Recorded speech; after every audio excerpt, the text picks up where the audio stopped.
My favorite Blue Boy Sonic saw his 30th anniversary pop off at the tail end of 2021, and we all generally have a positive opinion of that event as a whole, even though I remember how softly Sega kicked everything off. I mean, yeah, we got the announcement for Sonic Frontiers and the 30th anniversary symphony, which were great, amazing even if you want to talk about the symphony. But if you would recall, as I do, a lot of people were very disappointed for months at a time when the only announcement we had for the whole thing was for Sonic Origins, which was a collection of all the greatest 2D Sonic hits. On paper, a novel idea, but in reality, they've re-released these games so many times. I still have my PS2 copy of Sonic Mega Collection Plus that my parents bought me for Christmas. Mind you, I still pre-ordered Origins on PC, and I even planned to make a video for it and everything. Had the thumbnail ready and all. Shout out to B, by the way, for that art that he happily updated for the video that I'm doing today, so sorry about that, buddy. But after Frontiers dropped their trailer and Soul Hackers 2 was setting up to bore me out of my mind after it launched the same day as Origins, I straight up forgot to even so much as play it.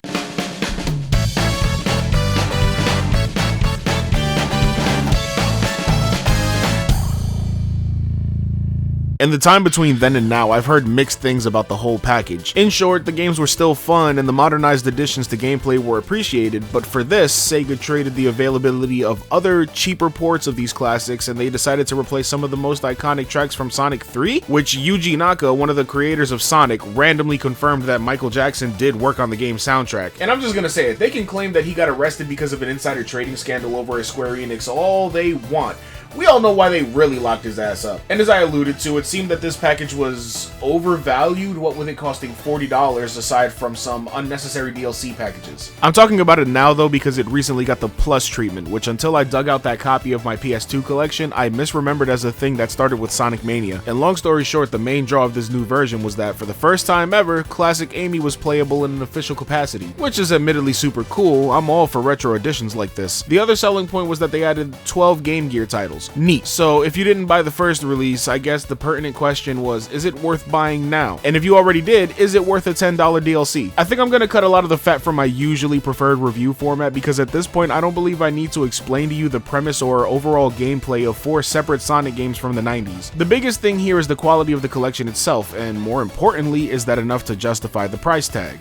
I don't know about all that. I mean, don't get me wrong, it's cool that they dropped the original package to $30 following the release of the DLC, but it doesn't help anybody who already bought the game when it first launched, and it certainly doesn't help me who bought the deluxe edition on PC only to buy it again for PS5 once they came out with this cool packaging. And again, the biggest draw here is Classic Amy. I certainly don't think of the Game Gear titles as anything special. I never owned a Game Gear as a kid, so I don't have any kind of connection to these games. I appreciate the effort in keeping these titles preserved in all of their crunchy audio glory, but if I gotta be honest, these always felt like a throwaway addition to me, almost as if they ran out of options. It's weird too, because I feel like since they could have added something like, I don't know, Knuckles Chaotix into this, and I would have thought that a more worthwhile addition, but I digress. It's funny because if you move away from that, the other games are pretty solid. I mean, they are Sonic 1, CD, 2, and 3, and knock knock it's Knuckles. And the anniversary mode is carried over from the first version. These have all the games running at 60 FPS, even though I swear there's still slowdown in the chemical plant when you're in the pipes, a genuine conversion to 16:9 widescreen, those lovely animated cutscenes punctuating the beginning and end of each title, and they even made Sonic's skill set uniform across all of the games, which means not only do you now have the spin dash in Sonic 1, but you now have the drop dash from Mania in all of these games. This had me breezing through all the games at a pretty brisk pace, except for CD. And at the time, I was not aware that there's a correct way to play this game to get a true ending, so I tried to do that this time around and it was not fun if I gotta be honest. The Sonic Boom intro animation gaslit me into thinking I love this game, but I guess I don't. The rest are as good as I remember though, even if it's totally apparent that the spin and drop dashes turn Sonic 1 into an absurdly easy game. Tails and Knuckles play exactly as you know, there's nothing new in that regard, and I pretty much only play with Sonic and Tails. I never really used Tails or Knuckles on their own, not even when there was a Knuckles and Knuckles mode in Mania, so that leaves Amy. She's also available across all the games and boasts her own unique sprite animations, even in all the special zones, which I like a lot. I'm not even remotely alone in the classic over modern Amy camp, even though I've never really been that attached to her by any stretch of the imagination, but hey, she's pretty cute, you know? As for her gameplay,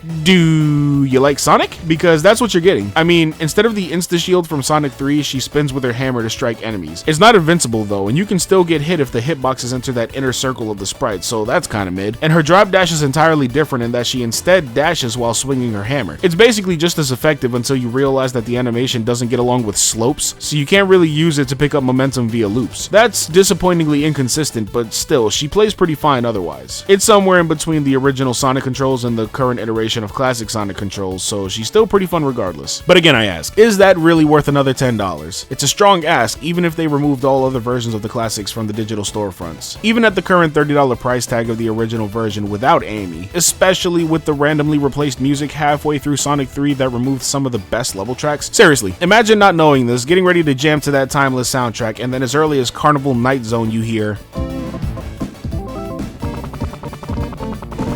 I'm sorry, we all know how rabid Sonic fans are. How were you ever hoping to sell them on this? That's the crazy part, because if it wasn't for that, these are the best versions of these games yet, even with Amy glitching against some surfaces. I guess it's a good thing Sega is always having sales, because you can probably wait it out to buy this one. I think they need to take one more pass at this, but not in the form of another DLC. Just patch in those one or two things and maybe then add in Knuckles Chaotix for a small upcharge, and then maybe we can talk about this being an objectively good collection. Because aside from a small handful of games I've already been playing ad nauseum since I was a child, a random assortment of tracks from Sonic Generations, an image gallery, and that island viewer they tried to charge you for in the original release, where if you zoom in you can see all the characters resetting mid-idle animation, you're fighting an uphill battle on this. But what do I know? I only platinumed it on PlayStation, and let me tell you, that mission mode is kinda